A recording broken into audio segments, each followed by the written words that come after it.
Bienvenue sur Anatomie Compacte, voici maintenant l'articulation du coude. Tout d'abord, nous allons parler des os qui font partie de l'articulation du coude.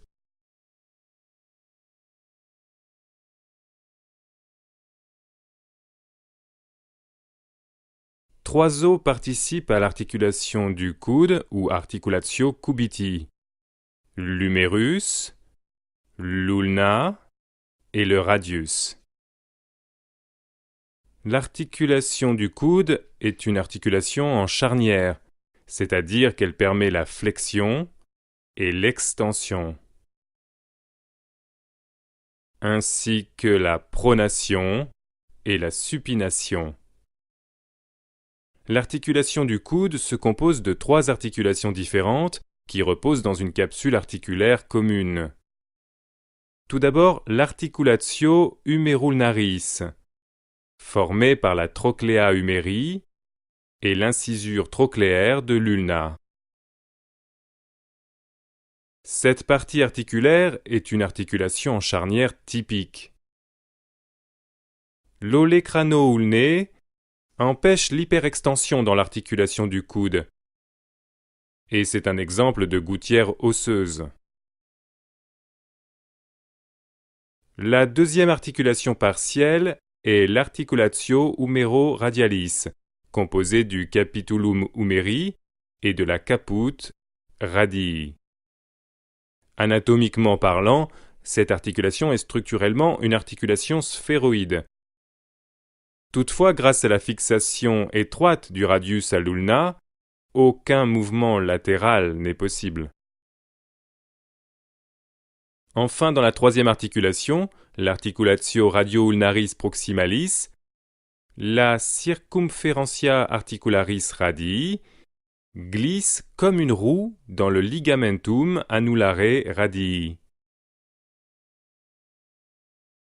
Chez les jeunes gens en particulier, lors d'une traction violente de l'avant-bras, la tête du radius peut glisser hors du ligamentum annulare radii.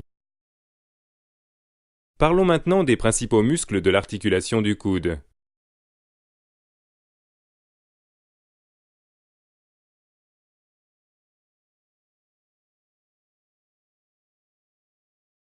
Les principaux fléchisseurs de l'articulation du coude sont le musculus biceps brachii, le musculus brachialis et le musculus brachioradialis. Le musculus biceps brachii et le musculus brachialis sont innervés par le nervus musculocutaneus. Le musculus biceps brachii a une autre fonction importante en tant que supinateur le plus puissant en cas de flexion de l'articulation du coude. En outre, il est le muscle distinctif pour le segment de moelle épinière C6. On le teste dans le réflexe tendineux du biceps en percutant le tendon du biceps dans le creux du coude. Le musculus brachioradialis est un des trois muscles du groupe de muscles de l'avant-bras innervé par le nervus radialis. Il va de la crista supracondylaris lateralis jusqu'à l'extrémité distale du radius. En sus de la flexion, il peut également, selon la position de l'articulation, contribuer à la pronation ou la supination du coude. Le musculus brachioradialis est un des trois muscles du groupe de muscles de l'avant-bras innervé par le nerf radial nervus radialis. Il va de la crista supracondylaris lateralis humeri jusqu'à l'extrémité distale du radius. En sus de la flexion, il peut également, selon la position de l'articulation, contribuer à la pronation ou à la supination du coude. L'extenseur le plus puissant de l'articulation du coude est le musculus triceps brachii. Ce muscle va jusqu'à l'olecranon ulné.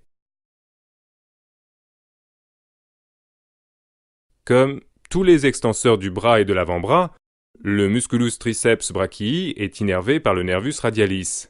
En outre, il est le muscle distinctif pour le segment de moelle épinière C7.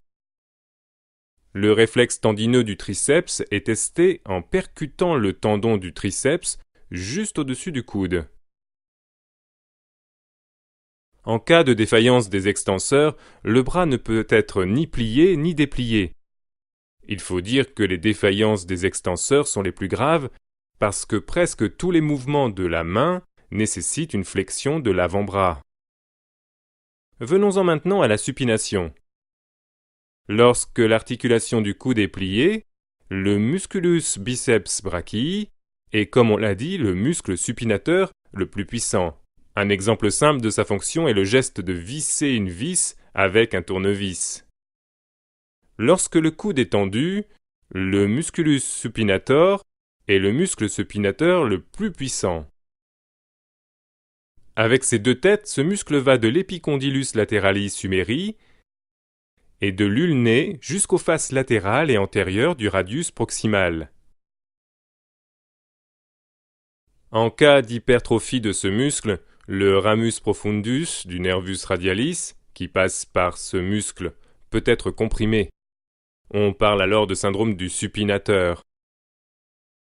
En cas de syndrome du supinateur, il se produit une paralysie de l'ensemble des extenseurs superficiels et profonds de l'avant-bras, ce qui réduit, en particulier, l'extension des doigts.